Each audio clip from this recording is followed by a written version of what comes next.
That's especially cool considering we've been broadcasting. Hi, I'm Jack. I'm Jonathan. And I'm Lauren. And we are Glib, your source for apparently from Catholic eparchy news in the U.S. But not really. Happy Valentine's Day, guys. Happy Valentine's Day to our listener. You guys, we love each and every one of you, especially one Joseph Dunlap, who gave me a nice little Valentine on Twitter. So thanks much for that. And we'll get into our Valentine's Day and a whole bunch of stuff coming up in just a bit. But first, as always, or at least as often as we can, we have the lovely, the talented, the amazing Oboe Crazy here to do a little something that we call This Week in Geek. How are you, Lauren? I'm enjoying Valentine's Day, and I am taking the advice of Michael and Lindsay and just...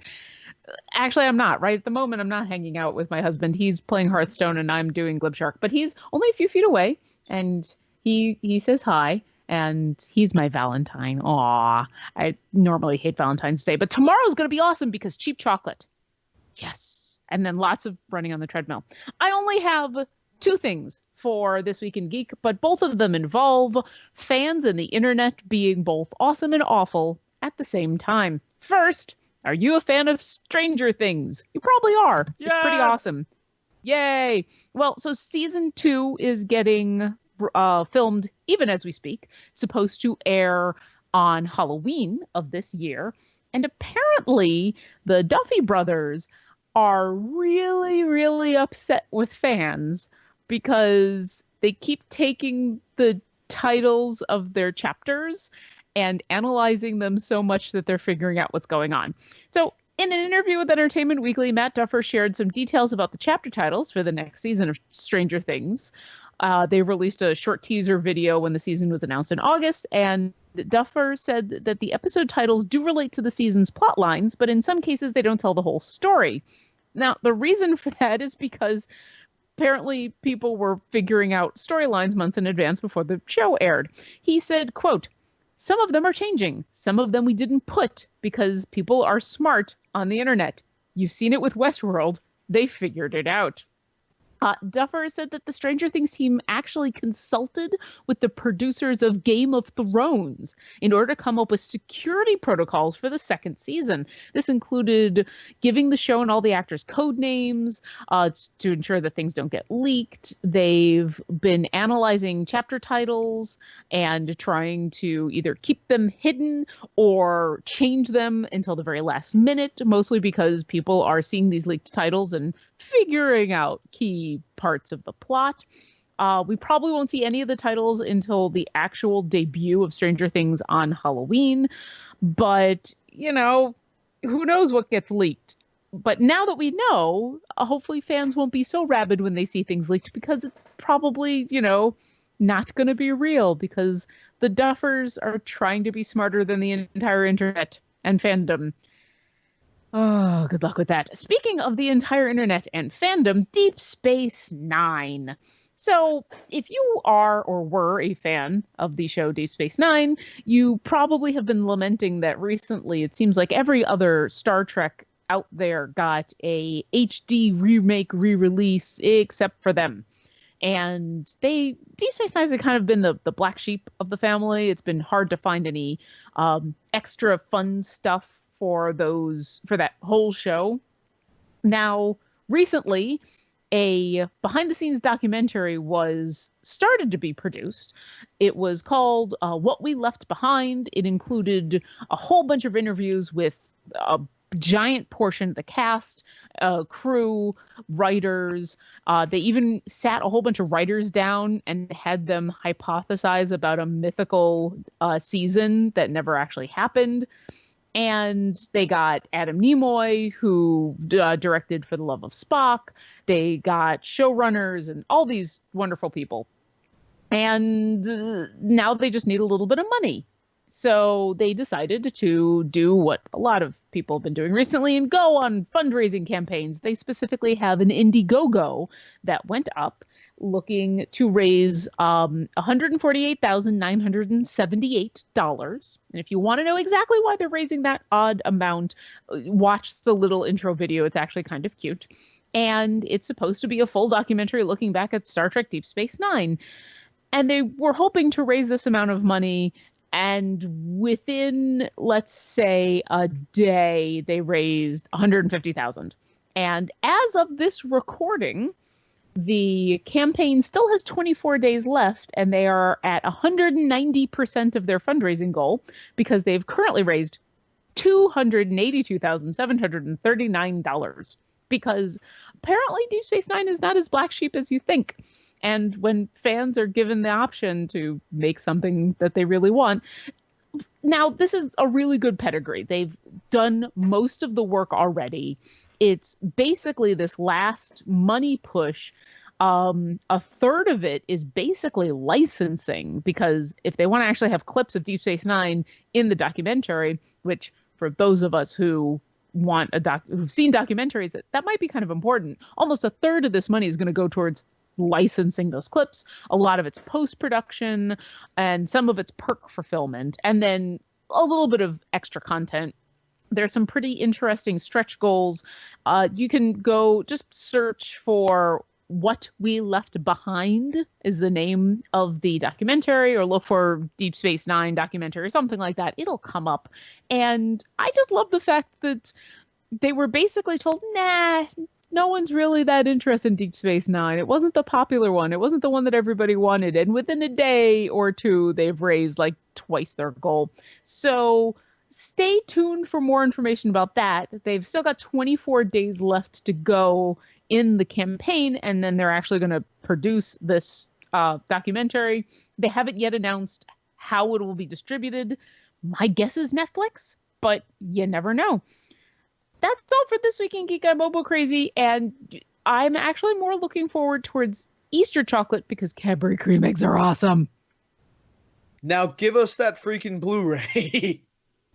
Yeah, I was actually super surprised to hear that as far as I know, Deep Space Nine is the only Star Trek to not get the HD remake treatment, and it deserves it. I think Voyager doesn't have one either, and I actually read an explanation on Reddit recently as to why that's the case.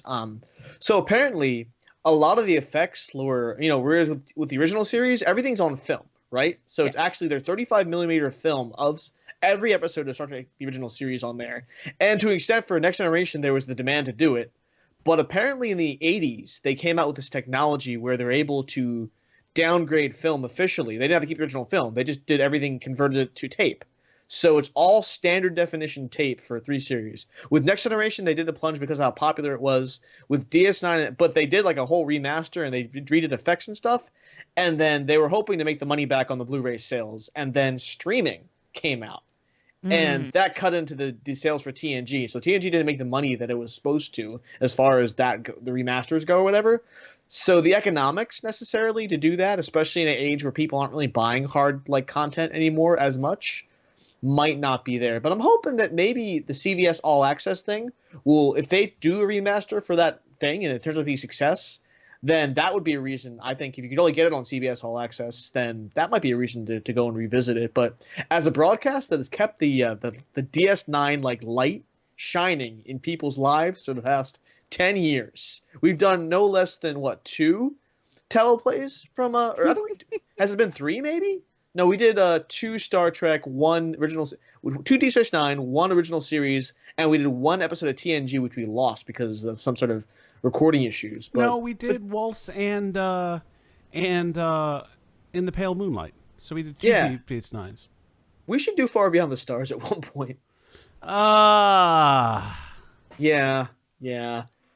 And there's a reason I guess we stopped doing it, just because it's just easier to do our own content to avoid having to license other people's content. That's why we changed the name of the podcast after all. But I digress. Go ahead. Actually, before we're going, did I ever tell the story about how I saw the guy, I've just lost his name, the gentleman who played Cisco, Avery Brooks. Thank you. How I got to see him perform live before he got announced as Cisco on Deep Space Nine. Really? Yeah. Okay, so I never told the story. It's very quick. So I actually knew who Avery Brooks was before Deep Space Nine because I remember watching Hawk. It was Spencer for Hire. Well, And then he had his own. Did he have his? He had his own show, Yeah, right? did. he was a Hawk man. He was a man named Hawk. That's named right. Hawk. It was a man named Hawk. That's right. Yeah. So if you don't know what Spencer for Hire is, oh my God, go Google it. I'm not going to explain it. Anyway, when I was in high school, because oh my God, I'm old. Now let's remember, Deep Space Nine came out in 93? Yep. 93 or 94, one of the two. Anyway, I was in my early days in high school, before my freshman year. I went one summer to a music, or actually for 2 different summers, but this specific summer I went to a music camp in Sarasota, New York. And it was specifically an orchestral camp for dorks like me. And one of the appeals was that the Philadelphia Philharmonic does their residency there. So you got a chance to see, to do master classes with all those performers. But basically every single night we would go to the outdoor theater and the little theater that was attached to it, and we would see live performances. A lot of them were of the Philadelphia Philharmonic. A lot of them were traveling shows. And then every once in a while we'd go to the little theater and see chamber music. And a lot of the chamber music was brought in stuff. I got to see Yo-Yo Ma in concert. I got to see the Warner Brothers Orchestra when they were doing the Looney Tunes tour. I got to see a lot of really cool stuff. And one day we go to the little theater and it's going to be this string quartet with a narrator. And I still have never been able to figure out what this piece of well, it's music, but it had a narrator, what this piece was.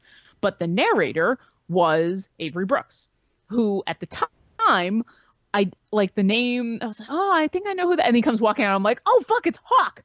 Anyway, the piece was, oh, I'm sorry, there's an actor involved as well. So it was string quartet playing music. There was Avery Brooks narrating the story of this pilot who, all I distinctly remember is that this pilot had crashed over the Sahara and goes on this little adventure. And it's this modernish dramatic thing. The actor that's on the stage is playing the part of the pilot and never speaks. Avery Brooks does all the speaking. And it was this weird mixture of pathos and comedy. Like there's a moment in where, as the pilot is crawling through the desert, just dying of thirst, and Avery Brooks is standing there narrating in his voice, in that big, deep, booming voice, just in depth about how thirsty this guy is. The guy crawls on over to the music stand that Avery Brooks has his glass of water on, reaches up, grabs a glass of water, and starts drinking. And they share a look. And Avery Brooks glares at him, and the actor goes back to being the pilot. And I've never been able to figure out this piece of music. And that's the only thing that's really struck with me, except afterwards, because we were this quasi special student group. We usually got a chance to go backstage and talk to the musicians and talk to the actors. And they were all there. All the musicians were there. The actor was there, as was, quote unquote, the narrator, Avery Brooks. And I never got a chance to, like, I was too shy at the time to walk up. I think I was a freshman in high school. I was still a dorky fat kid. And I didn't have the guts to just walk up to him and be like, I really like you on Spencer for Hire. But he seemed very nice and affable and, was this, what I remember him as is a very tall, very imposing figure who just had this big bright smile the whole time. And then like a year or two later, the news comes out. Oh, Avery Brooks is going to be playing the captain on the next Star Trek. And I had 2 reactions. One was just Hawk. And then the next one was like, wait, you mean that narrator guy from the thing that I saw? So I've seen some interviews with him since, and I know he's kind of crazy, but I will always remember that moment of being backstage with these musicians and Avery Brooks, and him being at the same time this imposing presence of a man, but also this big, bright, happy smile on his face. That is a story worth telling. I definitely don't remember you saying it unless that's the episode that you were on, but it's worth saying again, even if you have.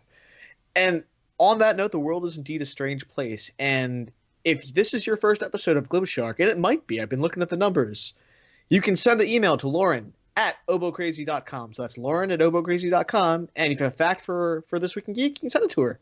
And we'll read it. Or if you've met Avery Brooks and want a story to share, go ahead and share your Avery Brooks story. This is Avery Brooks story time. Let's hear about him on the set of American History X or Spencer or any of the other things or The Captains or any of the other things he's done.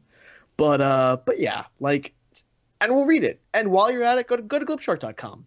All of our past episodes available from our episode guide. Classic Jenga Jam episodes, like the one where we had Jim McCann, who was working as Marvel's marketing director, and now he's a comic auteur in his own right. All-time Buttcast with burgeoning stars like Amy Falcone or Barbara Dunkelman or Mary McDowell. If these are names you know, you can hear them at the very beginning on the Buttcast feed. And of course, Dungeons and Dragons and Drunks. And I'm binging the last 3 episodes right now, and it's good stuff. We are in for a treat. You're binging the last. Wait. So I usually listen to episodes as they come out on Mondays. Participate in them. And I listen too because I like listening to the stories. I like hearing it after the fact. But I always listen I get a sense of where I am in the story in case I forgot anything.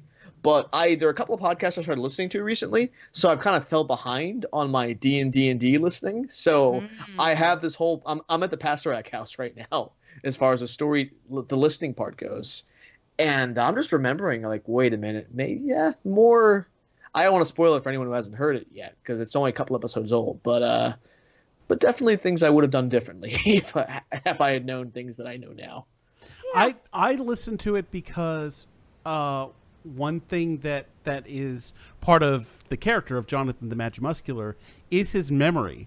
So a lot of times I'll forget that something happened because we're all very busy and we do other stuff, and sometimes we don't have a perfect recollection of what happened last time. But since it's recorded, I could go back and be like, oh yeah, that's what happened. And like, I think that this last episode that got posted, the Hunt for Hooers, is probably my favorite episode so far. A heart set on Hooers? A heart set on Hooers, that's right. On Hooers. Which I would normally not correct you, except for whatever reason, since posting that episode, I've had a very interesting version of a Les Miserables song in my head now. A heart set on Hooers. And I just wake up with that in my head. That's amazing.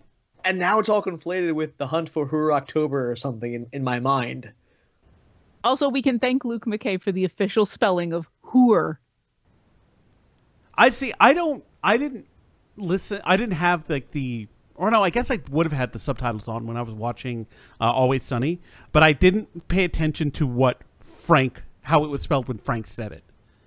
So but I obviously I know how to say it, and I've heard it from our friends before. That word, it's great. Yep. Oh yeah. I have to listen to the DVD commentary or something like that for Always Sunny, because I don't know if it was recently or a couple of months ago, but there are a lot of parallels between Frank Reynolds and Benjamin Franklin. Ooh, that suddenly got deep. Think about it. Go home. Kids. If you see it, tweet at us at GlibShark and we'll talk about it. See, now for me, Whores is because I never watched Always Sunny, so I must have just picked it up from people who watched Always Sunny or from some other reference, because I don't know it from that. I just know it as Whores. There you go. Hey, if you know how to spell Whores, that's different than Hoors, tweet at us at GlibShark. So I assume that our Twitter is full of nothing but Avery Brooks stories and ways to spell whore. That's about our speed. That's actually sort of appropriate No, it's not. That's not appropriate Valentine's talk. My Valentine was pretty low key. I took the day off for reasons, and we ended up having just a quick little dinner. It was fine. Our Valentine's was mostly spent on Saturday. That was sort of our official Valentine's thing when we went to see the Oklahoma State Thunder, or not Oklahoma State Thunder, but the Oklahoma City Thunder go and play the Golden State Warriors. And for those who don't know, there was a player, Kevin Durant, who came out of Texas, went to the Sonics. The Sonics moved to Oklahoma City, and he became a hometown hero. He was venerated here. And then last year he went to the Golden State Warriors, the very team that knocked the Thunder out of the playoffs last year. So it was a little bit of it was a huge betrayal. It was like the biggest betrayal you could do to a team. And Saturday night was Kevin Durant's first time in Oklahoma City since that happened. And we booed the fuck out of him. It even came up on SportsCenter the next morning how loud the arena was and how much booing took place. They're like, yeah, every time he got the ball, the crowd booed. More like Kevin Boo rant. What was funny was we're talking about Star Trek, and there's a moment where in order to do a thing, Worf gets basically kicked out of the Klingon Empire. He gets disincommodation. And there were more than a few people who wanted to do that, including my wife, who wanted to do just turn their back to Kevin Durant when he came on. Not boo, not anything, just quietly turn around. And I'm like, oh, like Worf in Star Trek. Nobody throws shade like a Klingon throws shade. No. What ended up being the sort of theme of the night, though, so when Kevin Durant was in Oklahoma City, he and Russell Westbrook, our current star player, were really good friends. And they collectively came up with a term for a lot of other players in the league, like LeBron James, who would like team hop to try and get championships. They called them cupcakes because they were taking the easy way out and they were soft. They called these players cupcakes. Well, motherfucker, Kevin Durant did the exact same thing. Went off to a team to try and win a championship. So, one of the most prominent signs in the arena was of a cupcake. And there was even someone down on the floor in a cupcake costume. And there were chants of cupcake from the crowd. And it was fucking awesome. That experience made up for the fact that they got trounced. Golden State beat the ever-loving shit out of them. Now I want a cupcake. God damn it. Yeah. Man, it just goes to show how ignorant I am of my own franchise. I mean, I had to look up whether Jahlil Okafor is still a Sixer. There's some trade talks. Like, this guy was a first-round draft pick a couple of years ago, but then Joel, trust the process, Embiid came back, and now we're just going to center heavy. Like, it's like literally we have three like top draft pick centers. So can't win it. I mean, you could have a team with all centers, but only in cartoons. So you need to have some diversity in the field now. But that's my basketball story. I almost said football. That's embarrassing. But there it is. So I did get my wife a sort of Valentine's Day present. So here's the thing. We don't really take Valentine's Day so seriously. It's not like a big day for us. I mean, especially since her birthday is the month before, Christmas is the month before that, and the dog's birthday is right before. So all very much more important than Valentine's Day. But I thought of the perfect gift. And my wife came home, and she looks to the table, and she sees a bag. And she thinks it's KFC, and she doesn't care for KFC. But then she looks inside, and she sees a naked chalupa. That sounded way more sexy than it should have. A naked chalupa. I thought about doing candlelight, but I didn't have time. I literally got home, knew I had to go to my sister's, set up a bunch of stuff, even the bag, like the colored pencil, and wrote her a card on the bag. And I actually have bags is greater than cards written on there somewhere. And there was a lot of space. And it was a Colonel Sanders bag, because it was KFC Taco Bell kind of deal. So I noticed that Colonel Sanders is kind of a 5-head, not even a 4-head. So I pointed it out on his 5-head. And I sort of said, happiness is finding someone you can share fast food with. And she liked it. And I thought it was a simple, elegant gift. And she brought me some chocolates from the Whitman Chocolate Factory. So that was nice. She actually hates chocolates, so I'm the one who gets to eat all the chocolates. And I know, Lauren, you don't observe. No, I do not mind other people who enjoy Valentine's Day. I don't dislike everything about Valentine's Day. If you use it as a reason to, if you need a reason or excuse to tell someone that you love them, whether it's your significant other or someone else. I mean, I know that we all preach about telling the people that we love them all the time, but there are definitely people who that's not easy to do. They are not extroverted people. They are not, they find it difficult to express their feelings. And so having a reason or an excuse to do it can be a boon. So, hey, if you need Valentine's Day to do that, good on you. If people want to go ahead and celebrate, sure.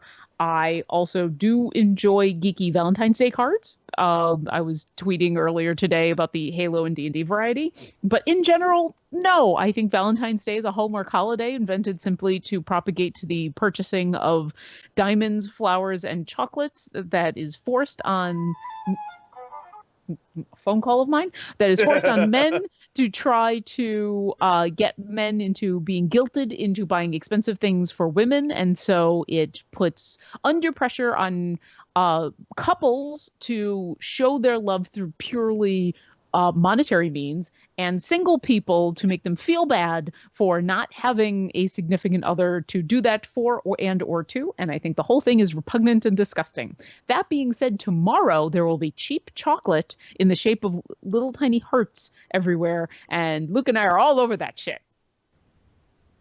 Yeah, 50% off. Have fun on storming everything. the chocolate.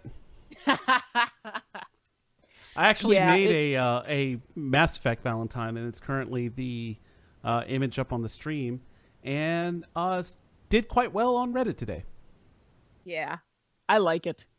I'm a little sad that Caden and Ashley are so upset, but you know. Well, Aww. one person gets chosen, right? That's the Valentine. Yep. Nope, I get it. I will say that I think a lot of grocery stores are starting to get a little smart to the day after Valentine's or Easter chocolate binging, because I do remember last year it wasn't as discounted as I was expecting. And way back many centuries ago, I worked at a grocery store to put myself through graduate school. And I do remember that there's a lot of big name chocolate companies that will do what is actually kind of a smart thing. They won't put out specifically Valentine's Day shaped stuff. They will put out their, like Russell Stover puts out their regular boxes of chocolate, except when they send them around Valentine's Day, they send them wrapped in Valentine's Day wrapping. And so the idea is that after Valentine's Day, you go through and you remove the wrapping, and underneath the wrapping is just a regular old box of Russell Stover chocolates. So those don't get discounted because they just get unwrapped. Which is, I have to admit, rather smart. That's a smart way of going about it, but still, boo, cheap chocolate. Yeah, Most because indeed. it's like there's some packaging you just can't do that with. Like it's like the whatever holiday is actually printed on there. So that's definitely the chocolate that you're going to get and get at a discount. Oh, yes. And Oh, there's yes. Or if it's actually in the shape of hearts, or if it's those stupid chocolate roses on fake stems, which are actually super expensive. I was actually M&Ms are my favorite. I was actually talking to our good friend Jackie, Geeky Fried Rice, earlier, and I mentioned to her, and I think I mentioned to every year this thing because it's one of my favorite things. It's a vine of her walking into like a CVS or Walgreens or something, grabbing a bunch of cheap chocolates and then running out laughing maniacally. That sounds like her. Oh, yeah. It's pretty great. But yeah, I cheap Valentine's Day chocolate is pretty good. Cheap Easter chocolate is still my favorite by far. Cadbury cream eggs are just awesome. Peeps That are reminds me, awesome. I have these gingerbread peeps that my wife bought, and we've been meaning to explode them in the microwave, and we never got around to it. You know, the best thing about exploding them in the microwave is eating them after when they're all gooey and warm. Oh, it's the best. Oh man, I can only imagine what a gingerbread one would taste like. I think I figured out what I'm gonna do on my next day off. Yeah, Film that shit. Oh yeah, that's right. I can go. Hello, Facebook Live. Yeah, I am shameless when it comes to sticking peeps in the microwave. It's amazing. So I like to play a little game real quick if you guys don't indulge me. Sure. All right, so it occurs to me that we're now like a decade into this broadcast, continuity with classic Jenga Jam and all that. And if you guys want to guess who was on the podcast a year ago today, I'll take a guess from Jonathan, a guess from Lauren, and I'll read the answer afterwards. I don't know. A year ago. No, I'm sorry, today. not a year ago. 10 years ago today. Oh, 10 years ago today. I Okay. definitely don't know. Okay. Jonathan's gonna be bad at this game for a couple of months. Let me think about this for a second. You were doing okay, so you did the 0 and the negative episodes in like November and December. Well, no. Actually, the first real episode was November 30th. So the betas were all through November. November. Okay, yeah, because by January we weren't that far. Oh God, was it Linnea and I? Oh, well, good guess. Because I know we were like episode 7. Actually, episode 9, actually. 9. And that was January 14th. So that was more than 10 years ago. But happy belated anniversary regardless. So we So we didn't actually record an episode on February 14th, but the episode before was recorded on immediately before, the week before was episode 13 with Nico from Trocadero. And the episode 2 days before was a special edition, not numbered, of something that used to be called the Stephosaurus tapes, where we took a community member, Steph Duchesne, and people would submit questions to her via her journal on Rooster Teeth, and I'd ask them to her, and she'd answer. And that was fun. That was kind of a cool thing to do. And then the episode that comes on February 15th, which is, of course, the day after today, by the time you're listening, it'll probably be February 15th or later, our friend Amber from Australia. Nice. That must have been the first time Nico was on, and I'm trying to remember because there was a long-running, half-joking thing that would happen in where either Nico or Martha Marin would come on the show, and by halfway through the show, one of them would have jokingly said something disparaging about the other, and then the other would call in. I do remember that. I remember, and I think Martha started it with that episode with Nico on. I think she ended up calling in halfway through, because Nico might have called her lovingly a motherfucker, and then been really horrified that he had sworn on the show, and then you would have said, "No, that's okay. You could swear all you want." He's like, "Okay." I love that everyone, like the first year of doing the broadcast, everyone was, "Can I swear on this show?" I'm like, yeah, it's fine. People still ask. Yeah, that's true. They do still ask on the rare moments we have like guests. Well, and panels and stuff. Like, I think it's polite that people ask. It is and nice. Yeah. We're to the point where there are so many different kinds of podcasts, and we're not one of the bigger players, that people think it polite to ask. And it used to annoy me because it's like, fuck yeah, we cuss on here. Do you not listen? But I mean, it's tough to listen to everything. So I actually appreciate more when people. I don't appreciate more. I guess it doesn't bug me. Yeah. Oh, I totally appreciate and understand it, because in that, even if you listen to a podcast on a regular basis and then suddenly appear on it, say my appearance on Dragon Talk on the official D&D podcast, I listened to that all the time, and I listened to that for months before I was a guest on it. And there was a moment where I'm like, I am not going to swear because I don't remember if swearing is allowed on this podcast, because especially if you're used to, if swearing doesn't bother you, it doesn't stick out. And if it doesn't stick out, you won't necessarily remember if people are dropping the F-bomb on the show. Yeah. So yeah, I totally, if people want to be sure, I'm with you, Jonathan. I would rather they ask, because I think it's polite of them to do so, and courteous. Yeah, which I should probably put the E for explicit on this podcast at some point. I've been dragging my feet on that for, I don't know, better part of a decade. Colbert dropped the F-bomb last night. Did he really? He's in safe harbor though, right? Because he's late night. Well, they still bleep him. He can't actually say, because it's not that. Live. It's on tape delay. It's on tape delay, and it's on CBS. But right. he doesn't. I guess I assumed the way you said it that it actually got they didn't. Well, he just doesn't do it. Like he says other words. He's been doing the CBS gig for a while, so he knows it's going to get bleeped. He just doesn't do it. And last night he was addressing the whole Flynn deal, and some of the comments that were coming out, some of the comments that Stephen Miller had made on Sunday when this whole thing was kind of breaking, and he was like, "What the fuck does that mean?" And so obviously the fuck got bleeped, but it got the crowd riled. And I shared that clip on my Facebook, but it's really a good listen. I don't know how much I can hold back talking about all this shit. So I'm gonna just say that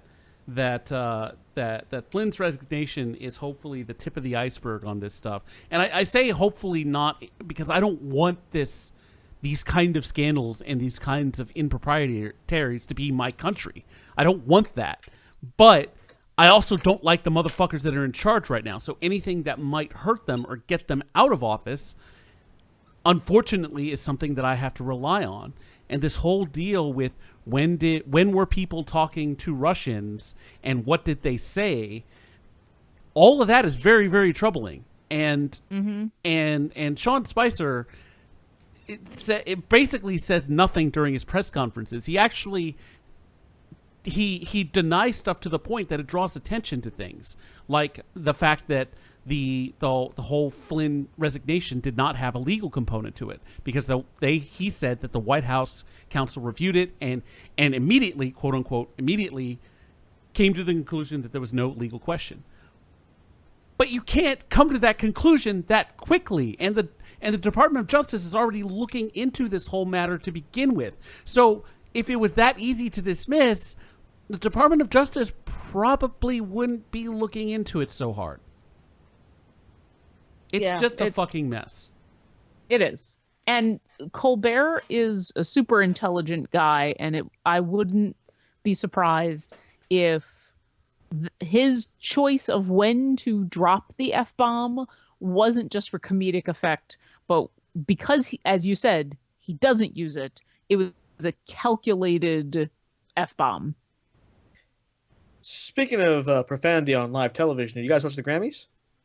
No. I only saw I saw Beyonce's performance, and that's it. I heard about what happened with Adele, though, if that's what you're getting at. Yeah, I mean, like... And for those who don't know, if you want to give context for what happened with Adele. Oh, yeah. So, of course, a lot of people died last year, and they did a lot of tributes to a lot of artists that are no longer with us. And one of the ones they gave tribute to was the late George Michael. And Adele did a rendition of arrangement of Fast Love, which was a song that came out, I think, like 24 years ago. And she started it, and I didn't even hear her swear, but she stopped the song, and she's, "Oh, I'm so sorry I swore, but it's George, I have to get this right. Do you guys mind if I start again?" And she got applause for owning up to it, I think, because I guess anxiety is her brand. But, yeah, so yeah. These things, of course, happen on live air, but it seemed like a lot of the Grammys was capturing the zeitgeist of, really sort of reestablishing sort of core American values, because a lot of them apparently have been forgotten by many. And even saying something like, all men are created equal and endowed with their creator with certain inalienable rights sounds like it's controversial and subversive, when that's the denominator. That's what makes you American. If you don't believe that, then you're something, but you're probably not an American, or at least not a real American. It's one of the reasons why I take issue with people saying stuff like, "I want out of this country." And I know we've talked about this before, but I plan to make the fact that I am an American a big part of when I do any more protests forward. I'm actually looking for a nice American flag that's big enough that I can carry with me, because when I do these kinds of marches, that is the most American thing you can do. Is protest, and it's important that we keep that in mind, that the people that are in charge right now are doing very un-American things, and things that are looking like they are straight up criminal. It's important to keep in mind. It's important to not diminish your pride. We still are Americans, and we can stand up for what we believe and still have pride in our nation, even though currently the people in charge of said nation are a bunch of liars, hypocrites, and criminals. And then, so I was thinking about it the other day. I'm like, is this what it was like for people on the other side of Obama for 8 years, going on and finding and nitpicking and finding every little detail that they possibly could about what was wrong with Obama. And I'm like, man, is this what this was like? Then I thought about it. It's like they had to nitpick. They had to find minutia about what was going on. And yes, there were problems, big problems with the Obama presidency. But overall, personally, you couldn't find fault with the guy. He improved the United States standing in the world, mostly. Earlier today in Spicer's press conference, he mentioned that countries like after he mentioned visits by Japan and Canada, he said that countries have been left behind in the last 8 years. Well, you know who fucking wasn't left behind? Japan and Canada. You know who was left behind? Russia, who is being ruled by an autocrat right now. North Korea, who is a totalitarian regime. It's like those are the countries that Obama chose not to improve relations with because they're terrible countries or run by terrible people. So it's like, don't throw Japan and Canada into that same conversation. So I figure this is what it's like to be on the other side, except I have way more facts supporting my position. I have people breaking federal law on camera.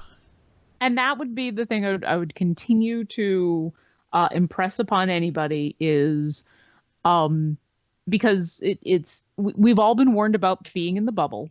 And at this point, it's less about being in a bubble of people who agree with your views and more making sure that you're getting accurate news. And that this has been true for years, not just recently, about especially as news breaks, because as much as the press has been attacked and Trump is very quick to just yell at someone for being fake news if he doesn't like what they're saying, it's still important to remember that not all news is perfect and not all news is created equal, and that you want to verify your sources and verify the facts before you form an opinion about things. And I would like to think that in general, the people who are the protests that we've been seeing going on and some of the things that we're angry about are not things that are unsubstantiated rumors like Obama's birth certificate,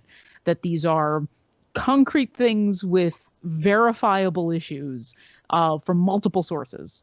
Yeah. And, definitely, I say that having seen a few things end up on, say, my Twitter feed that at first I'm just like, because the problem right now is the last month or so, it seems like every single day there's that moment where you're like, really? That happened? And you kind of get numb to how stupid things get.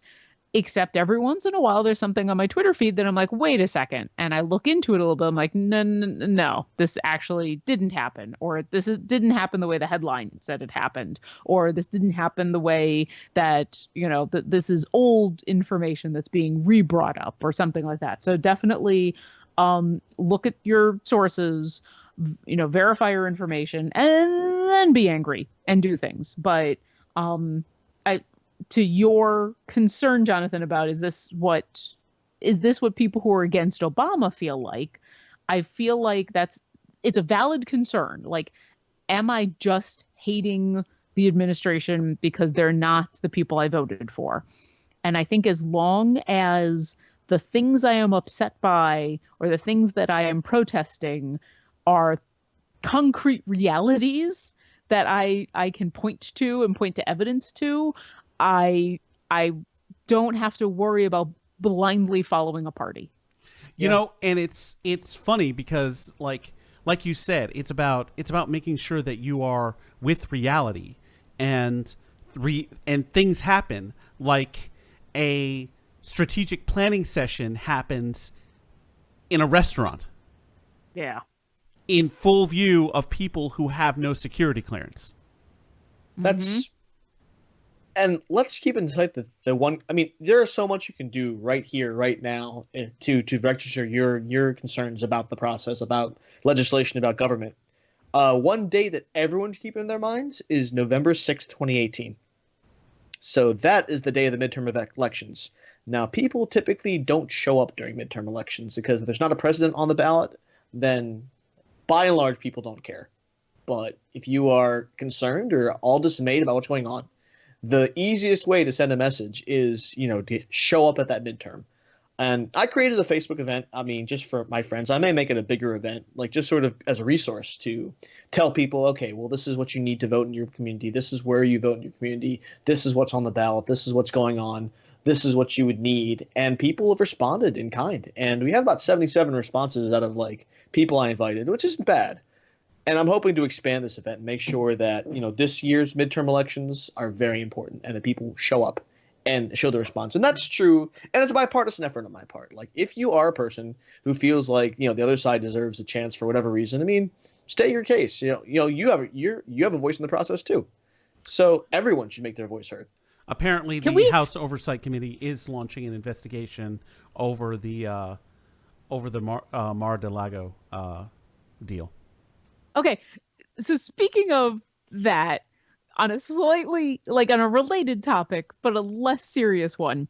So yes, that whole situation of let's do a security briefing in the middle of a restaurant is just insane to me. But I learned a fascinating thing, because I was once again looking at a couple different sources and trying to corroborate, all right, what actually happened. And I learned that one of the many reasons that this was crazy is because, yes, the president will go out, and the presidents are allowed to have a day off or go to a restaurant or go not be in the White House. They're people, and they are allowed to go try to have moments of normalcy, even if it's never really going to happen. So what happens when you're the president and out in a public area and some international incident happens that needs to be addressed right away and you need a secure place to be? The government has a secure tent that they just put up in the middle of wherever they are. And there's pictures of it. And the reason I found out about it is because I think it was the New York Times, might have been the BBC. I don't remember what I was reading, but they had pictures of Obama in this tent and they were talking about, I don't remember which incident it was, but it was the same kind of thing. He was out in a public area and something came up that he had to deal with immediately. This was of a public national security concern. And so they took over an adjacent ballroom and set up this secure tent. And the tent is like they call it a tent because apparently the fabric is made of this Kevlar material that also blocks certain things and is soundproof and the whole 9 yards. But it also comes with carpets and chairs and a desk and internet access. But it is mobile security so that we don't want to spend the time to get the president out and back to a place. So we're just going to make a place here. And I am so enamored with the idea of it's this real thing, and it looks super official. But what was the thing in Get Smart, in where they'd be in the isolation? They need to talk and get smart, and they'd be in the cone of silence, and that's all I can picture in my head is a giant cone of silence. And I'm like, this is amazing. Why is this the first time I've ever heard about the CIA secret tent of Kevlar craziness that the president can be in? I'm like, that's amazing. I want one of those. I mean, it reads like the National Enquirer, but it's a real thing. It is a total real thing. I'm going to look this up. But yeah, so while I was reading about that and verifying my sources and everything, I'm like, wait, really? It's a security tent? Yeah, it's crazy. Let me see if I can get a picture of it. So while you're doing the thing that I loved the best was the carpeting in this picture. Portable zone of security, some assembly required. It was the New York Times. All right, because this thing is crazy, because I keep saying tent and it is obviously a tent, but then you look at it, it's like, is there carpeting in that tent? And is the president on a phone, like an old school multi-line phone? Here's the article. And yeah, and so the picture is of him on a phone, and I'm sorry, it's not nice chairs. Well, they're chairs, but they're office rolling chairs, and this blue tent, And let me see. When President Obama travels abroad, his staff packs briefing books, gifts for foreign leaders, and sometimes more closely associated with campaign than diplomacy, a tent.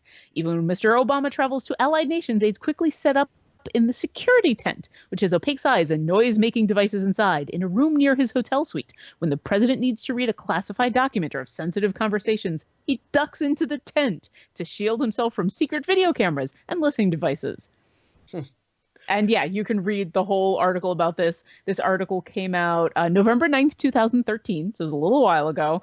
But yes, oh my God, this thing is amazing. And it's one of those moments in where you don't realize, oh shit, they would have to come up with a solution to that problem until you read the solution and realize that's brilliant and crazy all at the same time. Why is Trump not using the tent? I don't know if I have an answer to that, but before we close out, I definitely did want to give a shout out to my friend Ashok. So for those of you who went to my wedding and those of you who heard about it, Ashok was the choir director and the orchestra leader for my wedding, and he did a fantastic job with the mass, and that's actually the choir for English language mass at our church. And we've been using equipment that's apparently 20 years old. We brought over from the old church we were at, and I had no idea. And he's doing a little fundraiser on GoFundMe to fund some new equipment. It's a good cause. Like, we're trying to transmit this ancient liturgy, this sort of thing that we've had like for almost from the beginning of Christianity. Like, it's being given to our kids in a way they understand, the context they understand.